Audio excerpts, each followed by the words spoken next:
El título de esta enseñanza lo tiene ahí la Biblia, la unidad del Espíritu. Ese es el título de la enseñanza de esta noche. La unidad del Espíritu. Dice Efesios capítulo 4, versículo del 3 al 6. ¿Estamos listos, mis hermanos? Dice así: solícitos en guardar la unidad del Espíritu en el vínculo de la paz, un cuerpo y un espíritu, como fuisteis también llamados, en una misma esperanza de vuestra vocación, un Señor, una fe, un bautismo, un Dios y Padre de todos, el cual es sobre todos y por todos y en todos. Amén y amén. Lo primero que me gustaría aclarar es que ningún pastor, ninguna iglesia, ninguna persona en este mundo puede crear unidad en la iglesia.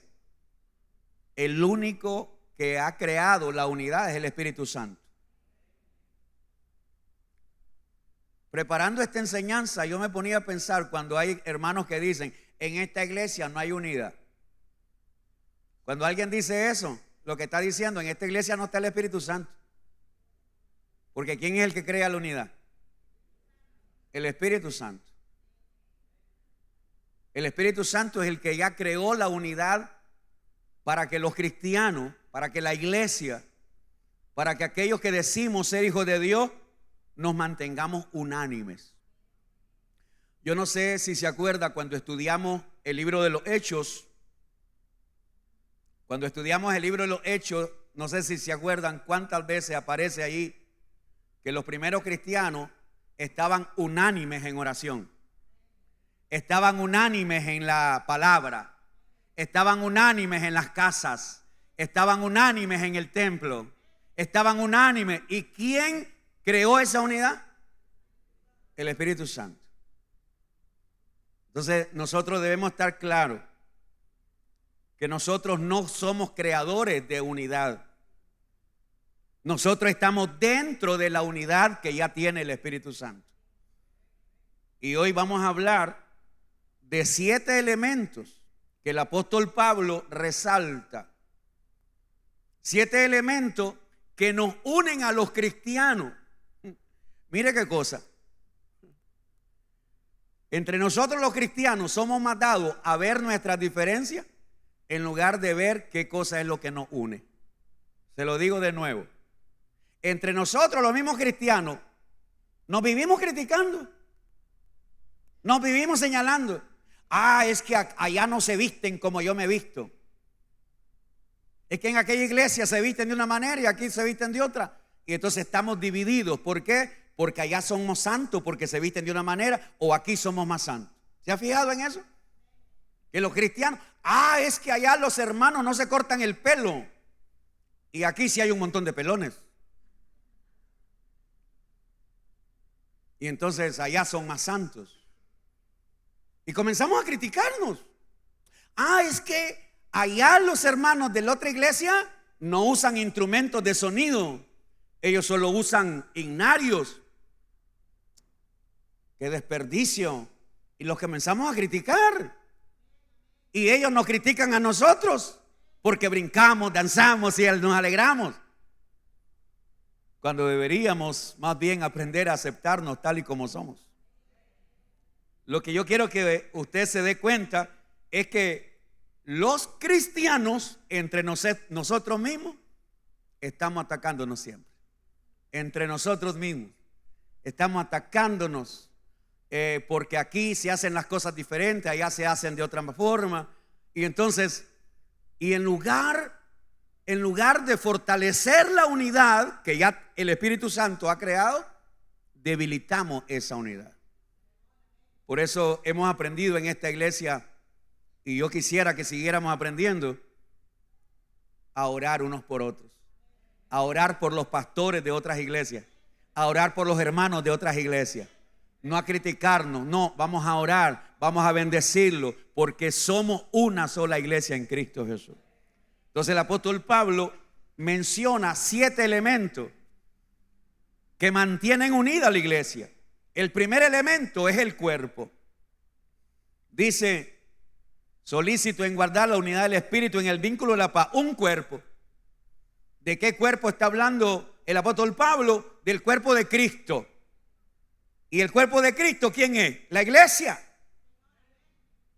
Así como en un cuerpo, esto lo dijo Pablo allá en Romanos 12 o en 1 Corintios 12, el apóstol Pablo dijo que así como en nuestro cuerpo hay muchos miembros, células y todo lo que tiene nuestro cuerpo, así la iglesia, todos estamos unidos en un cuerpo, pero todos tenemos una función que cumplir. Entonces, somos un cuerpo en Cristo. Cuando Jesucristo venga por su iglesia, Él no viene por los adventistas, por los menonitas. Cuando Cristo venga por la iglesia, no viene por los nazarenos, ni por los pentecostales. Él no viene por los católicos, Él no viene por los evangélicos. Jesucristo viene por su iglesia. Y entonces preguntémonos, entonces, ¿cuál es la iglesia? La iglesia es cada persona. La iglesia es cada persona que se ha arrepentido de corazón y ha nacido de nuevo. Porque yo le voy a dar una mala noticia a algunos aquí hoy. ¿Está listo para oír una mala noticia? No todos los que estamos aquí somos cristianos. Así de sencillo. Y si Cristo viniera hoy, no todos los que estamos aquí nos iríamos. Porque no todos obedecemos. No todos andamos conforme a la voluntad de Dios. No todo aquel que me diga Señor, Señor, ¿se acuerdan? No todo el que me diga Señor, Señor entrará. No, ¿quién es el que va a entrar? El que haga la voluntad de Dios. Y lamentablemente muchos de los que estamos aquí no estamos haciendo la voluntad de Dios. Un cuerpo.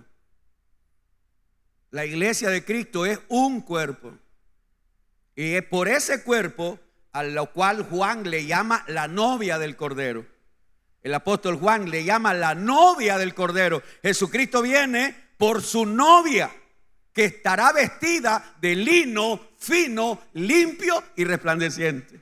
¿Alguien se alegra por eso?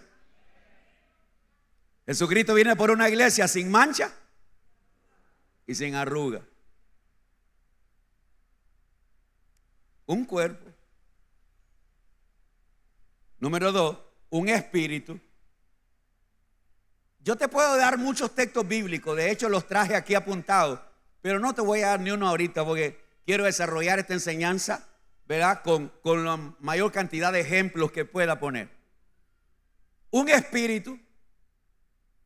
Cada cristiano recibe el mismo Espíritu Santo. ¿Los nazarenos tienen un espíritu y los pentecostales tienen otro? No. Ellos tienen una manera de cantar, de adorar. Ellos tienen una liturgia diferente y nosotros podemos tener otra, pero tenemos el mismo espíritu. Todos hemos sido sellados con el Espíritu Santo. Todos hemos sido ungidos con el Espíritu Santo. Todos hemos sido llenos con el Espíritu Santo.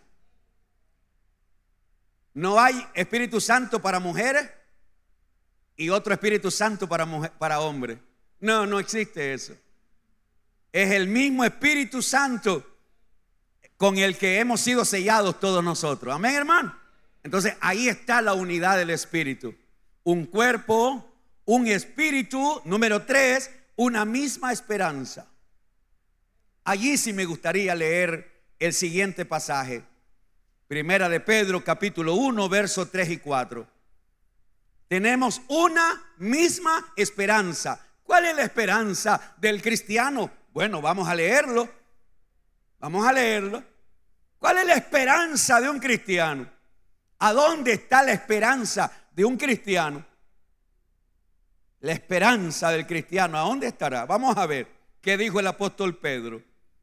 Primera de Pedro, capítulo 1, versos 3 y 4, dice: bendito el Dios y Padre de nuestro Señor Jesucristo, que según su grande, ¿qué era lo que estábamos pidiendo hoy en oración? ¿Cómo es la misericordia de Dios?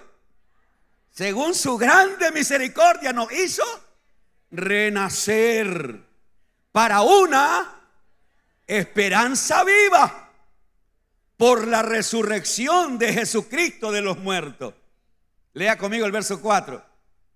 Para una herencia incorruptible, incontaminada e inmarcesible, reservada en los cielos para, dígalo, para nosotros. ¿A dónde está nuestra esperanza reservada? ¿La herencia reservada? Esa es la esperanza. Por eso que el apóstol Pablo decía: si vivimos, para el Señor vivimos, y si morimos, para el Señor morimos. Sea que vivamos o muramos, somos del Señor. Por eso que los verdaderos cristianos no deberíamos tenerle miedo a la muerte, porque la muerte no nos va a separar de Dios, nos va a unir para la eternidad. Yo le comparto esto cada vez que hablo de esto, pero cuando yo escucho ahí anuncios, ¿no? Atención, nota de duelo, falleció el señor fulano de tal, conocido cariñosamente como... Descanse en la paz del Señor. ¿Verdad que usted nunca ha oído? Está ardiendo en el infierno ahorita. Porque todo el mundo piensa que al morirse, todo el mundo piensa que va para el cielo, ¿sí o no? Todo el mundo piensa que si se muere va para el cielo. Murió en pecado, va para el cielo. Murió en rebeldía, va para el cielo. Era un invivible, va para el cielo. Entonces todo el mundo cree que va para el cielo. Hay una esperanza viva, reservada en los cielos.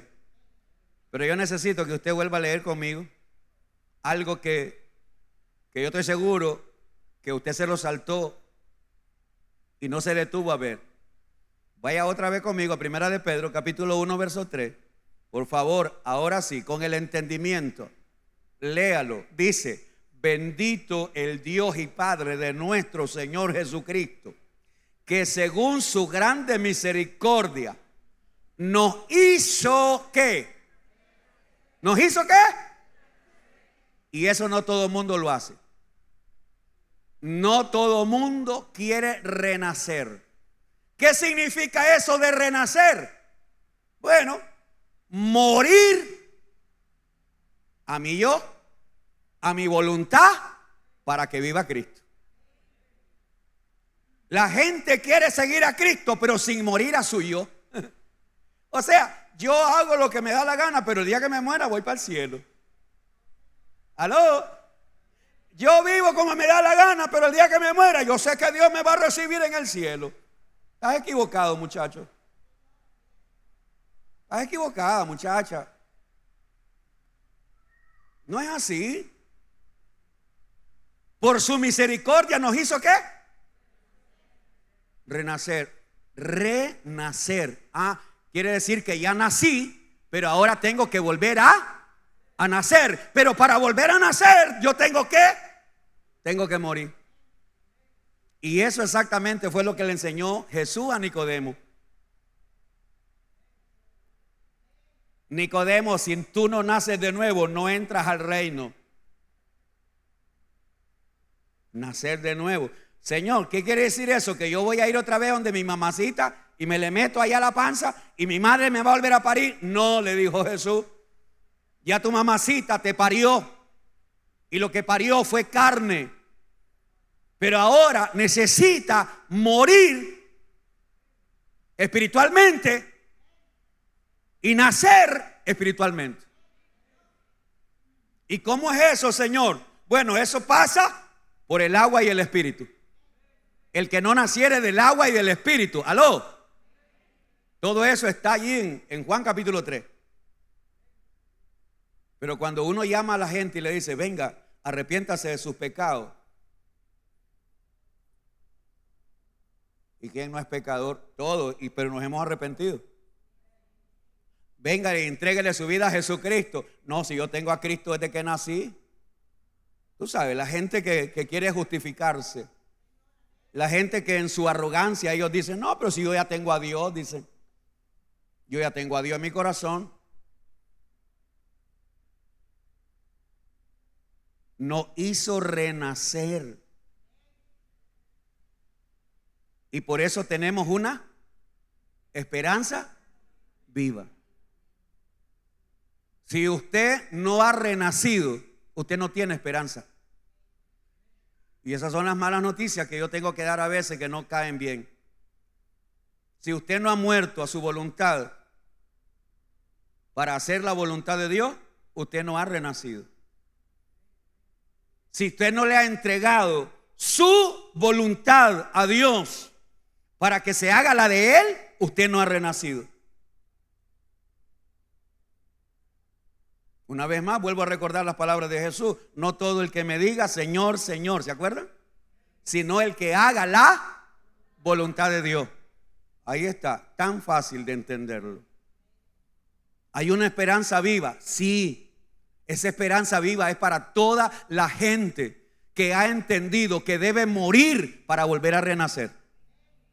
Para ello. Entonces yo lo vuelvo a leer para que nos quede clarísimo. Bendito el Dios y Padre de nuestro Señor Jesucristo, que según su grande misericordia nos hizo renacer para una herencia, para una esperanza viva por la resurrección de Jesucristo de los muertos, para una herencia incorruptible, incontaminada e inmarcesible, reservada en los cielos para nosotros. Ahí está esa herencia, esperando a aquellos que han nacido de nuevo en el nombre de Jesús. Número 4, un Señor. Un Señor. ¿Cuántos señores tenemos? Uno. Y ese Señor es Jesucristo. Porque no hay otro nombre dado a los hombres en que podamos ser salvos, solo en el nombre de Jesús. Pero también la Biblia dice que en el mundo entero hay muchos señores. Hay muchos señores. Hay muchos dioses. La gente tiene miles de dioses. La gente tiene muchos señores. Pero los verdaderos hijos de Dios solo tenemos un Señor. Jesucristo. Jesucristo, punto. No hay nadie más. Jesucristo es mi Señor, mi Salvador. Número 5. Una fe. Una fe. Es importante entender sobre la fe de la que la Biblia nos está hablando. Hay fe para ver milagros, no es esa la fe de la que está hablando Pablo aquí. La fe con la cual un día creímos en Jesús.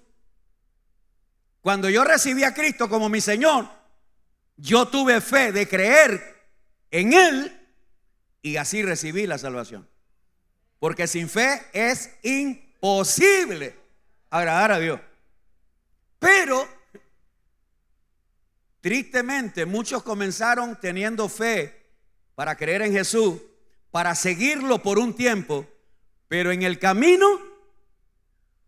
se apartaron a la derecha y otros se apartaron a la izquierda y otros se fueron retrocediendo. Hay algunos ejemplos en la Biblia que son muy feos, incómodos, y que yo sé que algunos se hacen sentir feos, pero si están en la Biblia es porque Dios nos quiere enseñar, ¿no cree usted? El apóstol Pedro usó estos ejemplos. El apóstol Pedro dice que aquellas personas que un día fueron iluminadas, conocieron a Cristo, conocieron la verdad, disfrutaron de las cosas maravillosas de Dios, pero luego retrocedieron otra vez al pecado. Entonces dice el apóstol Pedro que esas personas son como un perro que vomitaron. El perro vomitó lo que le molestaba en su estómago y echó la porquería. Y después de tener esa porquería de frente, se la vuelve a hartar. Déjeme decirte que eso es lo que dice Pedro, que sucede con aquellos creyentes, aquellos cristianos que un día Dios los perdonó, los limpió, los restauró, les ayudó, los bendijo y luego volvieron para atrás. Son como ese perro que el Señor los liberó y después su misma porquería se la volvieron a hartar. Eso está horrible, pero eso lo dice la Biblia. Y el otro ejemplo que pone Pedro es una cerda, una chancha, como le decimos nosotros. La cerda la bañaron, la vistieron de rosado, la perfumaron con el mejor perfume, le pusieron hasta un lazo a la cerda, la llevaron al salón a arreglarle las uñas, todo lo que usted quiera, y luego soltaron a la cerda y su naturaleza la llevó otra vez ¿a dónde? Al lodo. Eso también es lo que pasa, dice el apóstol Pedro, con aquellas personas que un día recibieron a Cristo, lo recibieron de corazón, con alegría, vivieron con Cristo, caminaron con Cristo, pero volvieron atrás y entonces volvieron como la cerda a meterse a lodazal. Esos ejemplos son horribles, hermanos, realmente son asquerosos, pero son bíblicos. ¿Y saben para qué están ahí? Para advertirnos a nosotros que no hagamos eso, para hacernos entender que cuando tú vuelvas o cuando tú retrocedas o cuando quieras volver, entienda a dónde has caído. La fe de la que Pablo está hablando la dejó escrita en 2 de Timoteo capítulo 4 verso 7. Me gustaría que me lo pusieran ahí en la pantalla, por favor. 2 de Timoteo capítulo 4 verso 7. El apóstol Pablo ha sido sentenciado a muerte. Pablo ya sabe el día y la hora que va a morir. Nerón lo sentenció a muerte. Escuche las palabras de Pablo diciendo: he peleado la buena batalla, he acabado la carrera. ¿Y qué dice después? He guardado la fe. En otras palabras, ni la cárcel, ni Nerón, ni las pruebas, ni la soledad, nada le quitó la fe al apóstol Pablo. Nada. Por eso Pablo escribió en Romanos capítulo 8 al final: ¿quién me separará del amor de Cristo?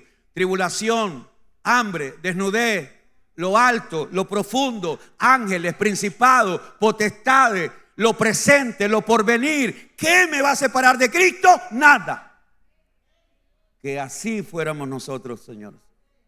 Que así fuese nuestra convicción. A mí no me va a separar de Cristo si mi mujer me deja. A mí no me va a separar de Cristo si toda mi familia me da la espalda. A mí no me va a separar de Cristo si todo el mundo me odia. A mí no me va a separar de Cristo si me corren del trabajo. A mí no me va a separar de Cristo los errores o los malos testimonios de las demás personas. No, Señor. La fe que nos une es esa fe que nos lleva a perseverar hasta el día que morimos, hermanos. Hasta el día que muramos. Lamentablemente, vuelvo a repetir, muchos tuvieron fe al comienzo, pero no perseveraron. No perseveraron en su camino, no perseveraron en Cristo y al final lo van a lamentar terriblemente. Número 6, un bautismo. Un bautismo. El bautismo del que el apóstol Pablo nos habla aquí, el bautismo en agua. La razón por la cual el bautismo en agua es tan importante, y aunque muchos no le dan la importancia, pero el bautismo en agua es algo tan impresionante. El bautismo en agua es algo pero tan espiritual, y aunque puede hacer que alguien diga, bueno, yo solo me metieron en esa pila seco y me zambulleron y salí mojado. Eso es todo, yo no sentí nada, no sentí escalofrío, no sentí tembladera, yo no sentí nada. Ok. Quiero decirte lo que pasa cuando una persona se bautiza. Cuando una persona se bautiza en agua, en primer lugar está obedeciendo a Jesús. Con solo eso, más que suficiente. Pero te voy a decir las otras razones. ¿Por qué me bautizo? Bueno, me voy a bautizar porque Jesús lo mandó. Y aquí es donde viene aquella lucha que ustedes ya saben. A mí ya me bautizaron chiquito, es que a mí me bautizó no sé qué, o yo no sé qué cuándo. Ya hemos hablado de eso. Jesús se bautizó a la edad de 30 años. No lo bautizaron chiquito. Chiquito lo presentaron en el templo. Él se bautizó siendo hombre y no necesitaba bautizarse, pero se bautizó para dejarnos ejemplo.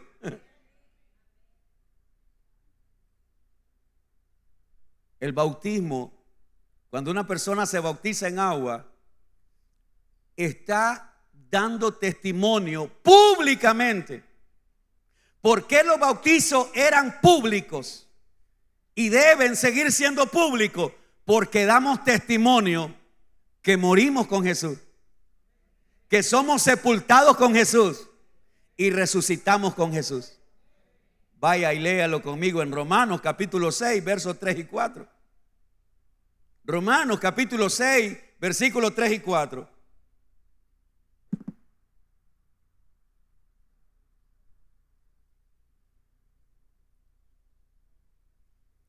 Dice, ¿o no sabéis que todos los que hemos sido bautizados en Cristo Jesús, hemos sido bautizados en su muerte? Ahí está, muerte.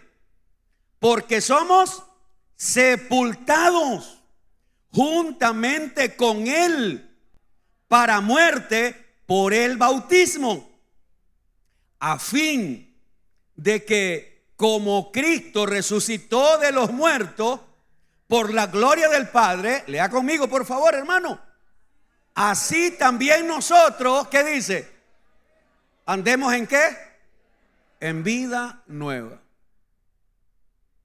Y esa es la parte donde creo que no ponen atención a algunos hermanos que se bautizan. Que hay gente que se bautiza pero sigue en la misma vida vieja. Hay gente que se bautiza pero sigue en sus mismos pecados, desobediencia, rebeldía, odio, amargura. Hay gente que se bautiza pero no quiere perdonar. Hay gente que fue sumergida en agua pero no quiere sanar su corazón. Entonces, el bautismo es tan importante en la vida de un verdadero cristiano porque nos une con Cristo en su muerte, su sepultura y su resurrección, para comenzar una nueva vida. ¿Se da cuenta qué importante es todo esto, hermano?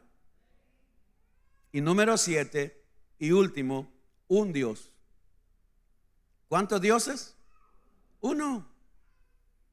Un Dios. Un Dios y Padre de todos aquellos que hemos creído y recibido a Jesucristo. Un Dios. Y aquí es donde viene la revoluta aquella, que si tenemos a un Dios de 3 cabezas, que si creemos en 3 dioses. Veo que hay muchos grupos ahora, por ejemplo, hay un grupo que solo cree en Jehová, niegan al Espíritu Santo, niegan la deidad de Jesús, no creen que Jesús es Dios. Está por otro lado otro grupo que solo creen en Jesús. Jesús es solo Jesús, no hay Padre, no hay Hijo, no hay Padre, no hay Espíritu, es solo Jesús, Jesús, Jesús.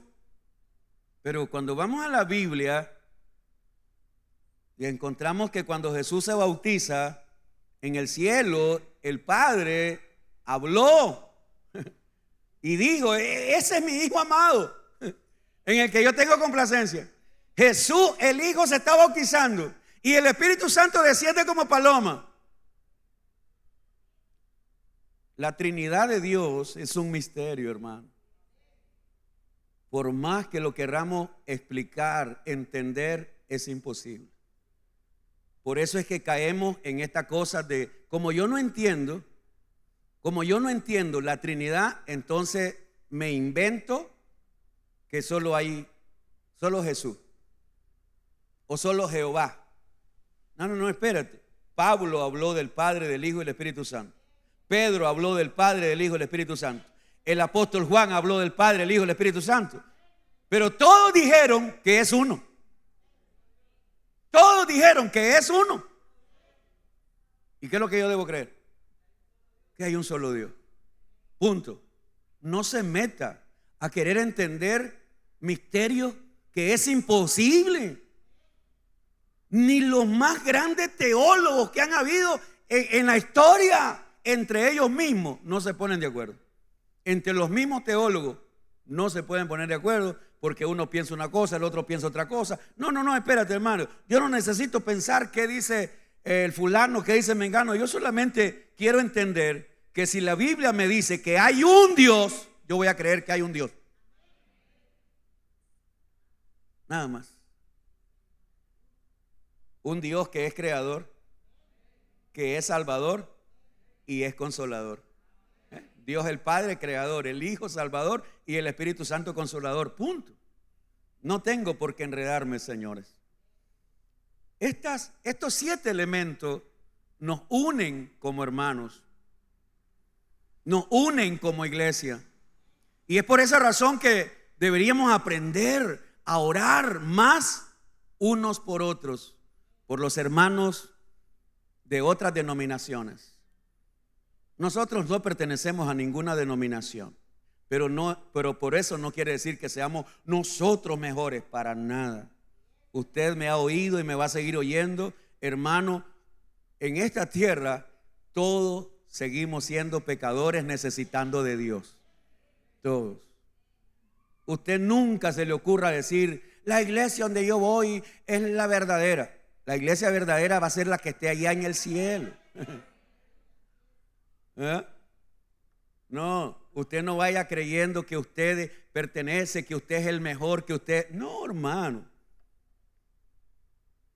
Entre más humildes somos y entendamos que nos necesitamos unos a otros, la gracia de Dios va a seguir fluyendo. Así que yo quiero terminar esta enseñanza diciéndoles qué cosas afectan la unidad del Espíritu. Y son cosas que nosotros mismos hacemos. Ahí está la unidad del Espíritu. Ya vimos los 7 elementos que conforman la unidad del Espíritu. Pero déjeme mencionarle 10 cosas, rapidito.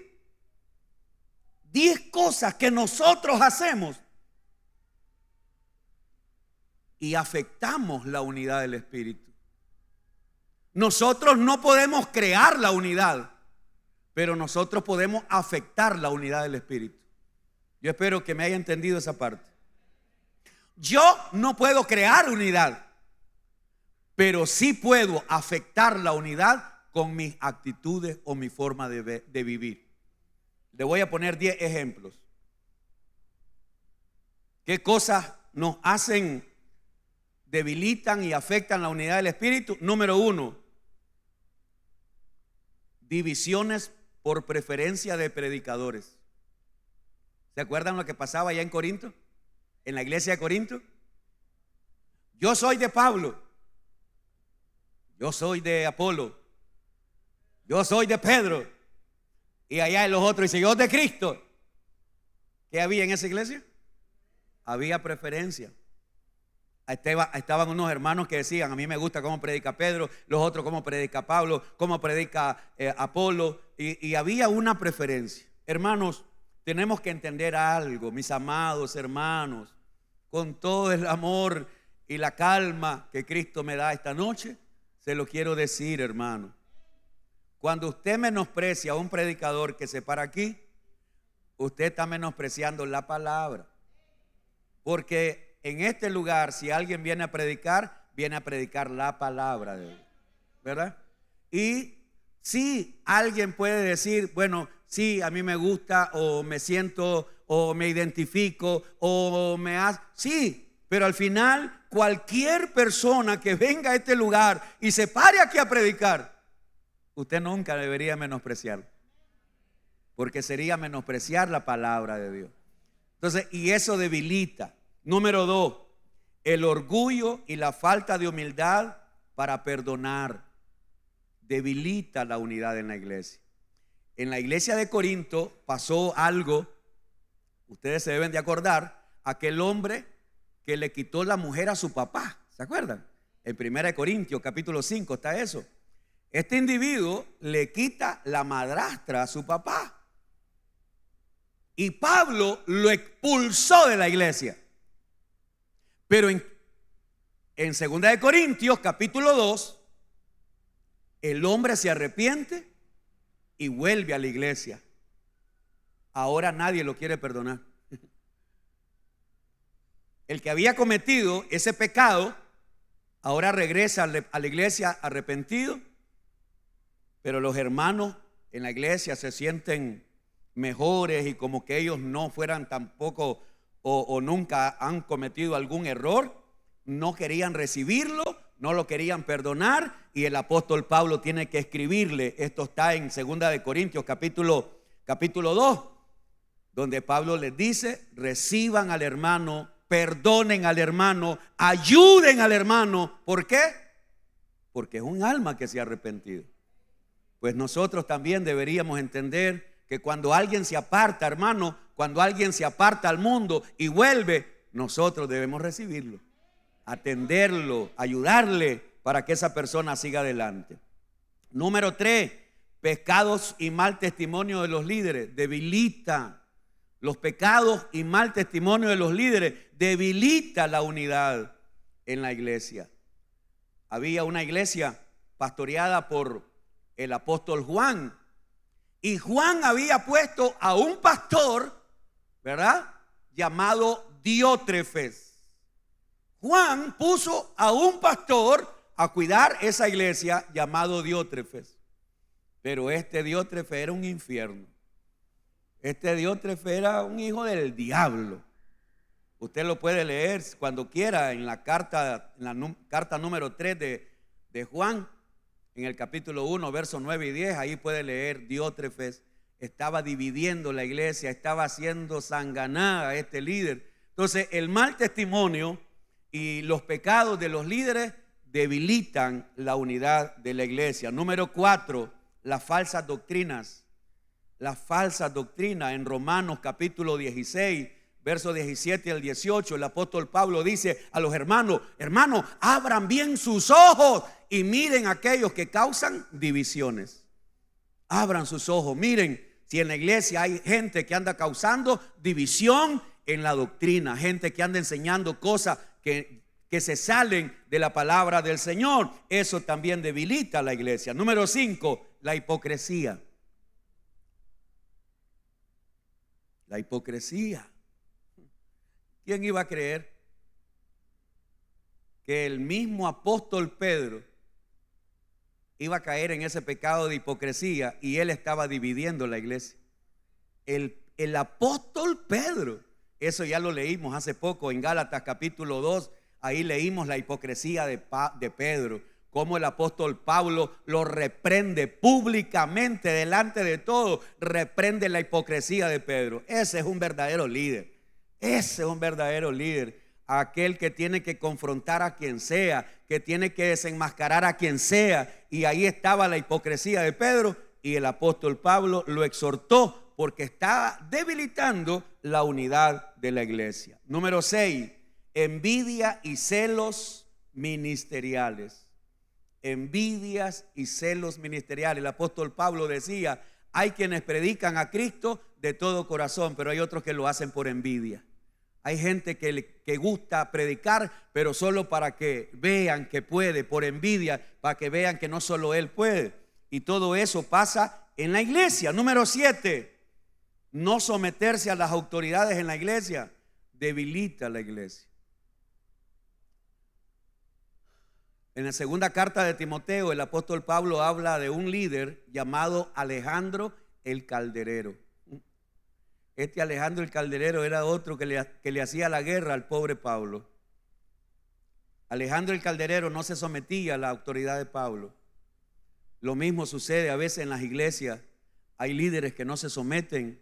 Hay personas que quieren hacer las cosas a su manera. Y usted puede leer eso en 2 de Timoteo capítulo 4, versos 14 y 15, donde Pablo habla de este hombre llamado Alejandro el Calderero. Número 8, falta de comunicación. ¿Qué cosas produce, señores, la falta de comunicación entre los hermanos? Yo no sé si alguna vez usted ha caído en eso de que me parece que aquella hermana anda algo contra mí. Yo no sé, pero yo veo que me vuelve a ver raro. Cada vez que paso cerca de ella, oigo como que yo no sé. Y de repente comienza la murmuración y me parece. Y esas cosas, ¿saben qué hace? Debilita la unidad en la iglesia. Pablo tenía 2 mujeres que eran tremendas líderes. Una se llamaba Evodia y la otra se llamaba Síntique. Eran 2 mujeres que habían trabajado con Pablo, pero eran unas mujeres de esas guerreras en oración, en evangelismo, mujeres que no se avergonzaban de predicar, de hacer la obra de Dios. Pero esas 2 mujeres tenían una gran debilidad. Tenían falta de comunicación. Había problemas, no se comunicaban. Y entonces el apóstol Pablo las trasladó o las envió a donde un pastor, no recuerdo si fue a Timoteo, no recuerdo a quién, y eso está escrito en Filipenses capítulo 4, versos 2 y 3, y entonces Pablo las mandó a donde un pastor, y Pablo le dice: hermano, siervo de Dios, por favor, yo te encomiendo a estas 2 mujeres, Evodia y Síntique, tremendas siervas de Dios, pero tienen un problema, ayúdales. La falta de comunicación. Número 9, el racismo o las preferencias. ¿Se acuerdan que Santiago dice que si ven que entra un rico y ay, los servidores, ay, venga para acá, siéntese aquí? Pero ven que entra un pobre, mal vestido, todo feo, ni la mano le dan. No, eso, no, yo no estoy diciendo que aquí lo hagan. Yo no estoy diciendo que aquí lo hagan. Pero ahí en la Biblia dice, en Santiago, los cristianos en aquel tiempo, los cristianos lo estaban haciendo. Y por eso Santiago lo dice en el capítulo 2. Oye, si entra un pobre, recibirlo como reciben al que viene en un carro. Viene alguien en bicicleta, dale la bienvenida, como se la da también al que viene en un carro. No hagas preferencia. Entonces eso también debilita la unidad. Y número 10 y último, no unirse a la visión que Dios ha dado debilita la unidad del Espíritu. Me gustaría que pudiéramos leer Hebreos capítulo 5. Vaya ahí, ya los voy a dejar dormir tranquilo. Hebreos capítulo 5, verso 11. Y está temprano, yo no sé por qué se están durmiendo tan temprano.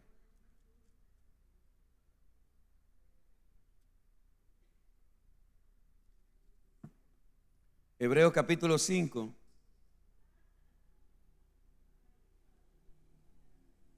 Pero ya voy a terminar. Hebreos 5. ¿Sí? Verso 11. Dice: acerca de esto tenemos mucho que decir y difícil de explicar, por cuanto os habéis hecho tardos para. Ustedes no quieren oír, porque debiendo ser ya ¿Qué deberían de ser? Ustedes ya deberían de ser maestros. Después de tanto tiempo, tenéis necesidad de que se os vuelva a enseñar cuáles son los primeros rudimentos de la palabra de Dios. Y habéis llegado a ser tales que tenéis necesidad de leche y no de alimento sólido. Y todo aquel que participa de la leche es inexperto en la palabra de justicia porque es niño. Pero el alimento sólido es para los que han alcanzado madurez, para los que por el uso tienen los sentidos ejercitados en el discernimiento del bien y del mal. Te lo digo de manera sencilla, rápido. Hay gente que tiene años de estar en la iglesia, conocen la visión desde hace siglos, pero no se unen a la visión. Siguen siendo oyentes, siguen siendo niños. Ellos quieren que le siga dando uno el biberón, la leche espiritual. No quieren madurar. Usted ha conocido a esos hombres que llegaron a casarse, llegaron a ser adultos y tienen una mentalidad infantil. Y mujeres también. Es un infantilismo. Nunca maduraron. Se quedaron como que si la mente, el cerebro se les quedó congelado a los 7 años. Saben que hay una visión de conquistar almas para Cristo, pero ellos no invitan a nadie. Saben que Cristo vino a buscar y a salvar a los perdidos, pero ellos no se preocupan por buscar y traer a alguien. Saben que todos podemos servir al Señor, pero a ellos les da lo mismo, porque están solo interesados en ellos. Después de tanto tiempo, dice la Escritura, ustedes ya deberían de ser ¿qué? Ustedes ya deberían estar enseñándole a otros. Aquí hay hermanos que ya deberían de estar enseñando a otros, predicando a otros, compartiendo con otros, orando por otros. Ay, oren por mí, anda a orar por alguien vos. Se nos olvida quedando. Es como recibimos. Hay gente que solo pide. ¿Y cuándo vas a dar? Hay gente que solo anda buscando pescaditos y pancitos. ¿Y cuándo vas a agarrar el anzuelo y anda a agarrar tu pescadito vos solo? Después de tanto tiempo, gente que todavía no quiere madurar. Por favor, hermano. Eso debilita la unidad del Espíritu. Debilita, ¿por qué? Todos deberíamos estar unidos en la visión de ganar almas. Todos en esta iglesia, los jóvenes, los solteros, los adultos, los casados, los viudos, los divorciados, todos deberíamos estar involucrados. ¿En qué? En evangelizar, en invitar, en traer, para que la alma se salve. Pero cuando no soy parte o cuando no me siento parte de algo, pues yo solo me quedo simplemente como un oyente más. No, hermano. No, hermano. ¿Se acuerdan del primer pasaje que leímos al comenzar el culto? 1 Corintios 10, 1. ¿Se acuerdan? Lo leímos al iniciar el culto. Pues con ese mismo pasaje quiero terminar. 1 Corintios 10, 1 dice, no, 1 Corintios 1, 10. 1:10, 10:1 dije, no, 1:10. 1 Corintios 1:10. Os ruego pues, hermano, por el nombre de nuestro Señor Jesucristo, que habléis todos una misma cosa y que no haya entre vosotros divisiones, sino que estéis perfectamente, ¿cómo? Unidos en una misma mente y en un mismo. Eso es lo que Dios quiere. Así quiere Dios que esté la iglesia, unidos en una misma mente, en un mismo parecer, unidos para seguir haciendo la obra del Señor. Padre, te damos gracias esta noche. Gracias por la palabra que hemos escuchado. Gracias por la palabra, Señor, que hemos recibido. Gracias. Cada uno, Señor, ha recibido la palabra.